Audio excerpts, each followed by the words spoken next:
Non possiamo fermarci perché quotidianamente purtroppo accadono incidenti sul lavoro, spesso anche mortali. Sotto una pioggia battente in 500 fra delegati sindacali FIM, FIOM, WILM e rappresentanti della sicurezza delle aziende venete, nutrita la pattuglia di Electrolux, Fincantieri, Acciaierie Venete, hanno sfilato per le calli di Venezia, direzione Palazzo Ferrofini.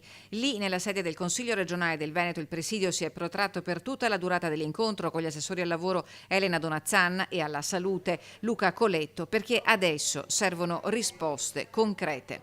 Come metalmeccanici abbiamo proprio chiesto da tempo anche noi di discutere di ciò che succede nella nostra categoria, dell'infinita sequenza di incidenti che sta funestando il settore dei metalmeccanici. Le richieste al tavolo regionale, maggiore impegno delle istituzioni e un piano straordinario per rafforzare gli organismi di controllo e di vigilanza. Alle aziende a riattivare gli investimenti perché la sicurezza nei luoghi di lavoro non può essere considerata un costo. Il tema è in assoluta emergenza della salute e sicurezza, dobbiamo intervenire per avere più prevenzione nelle fabbriche e più formazione qualificata per i lavoratori e i rappresentanti dei lavoratori, gli RLS. Dopo gli stati generali attivati dal presidente Zaia, oggi focus sui settori della metalmeccanica, della siderurgia e della cantieristica per realizzare un piano straordinario per la sicurezza nei luoghi di lavoro. I tempi?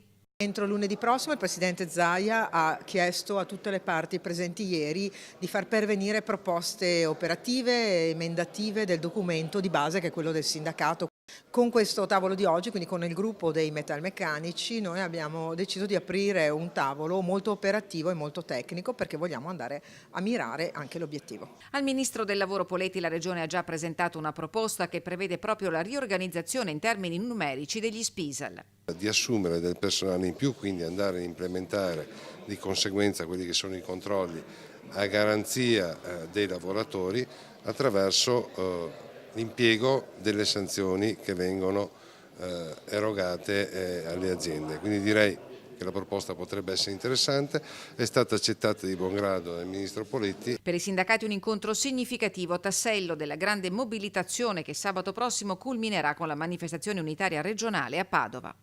Questo è solo il primo passo perché spesso e volentieri non diamo continuità a queste cose, facciamo queste iniziative tra virgolette estemporanee laddove succede l'infortunio e dopo si spengono, a nostro modo di vedere, i riflettori da parte un po' di tutti.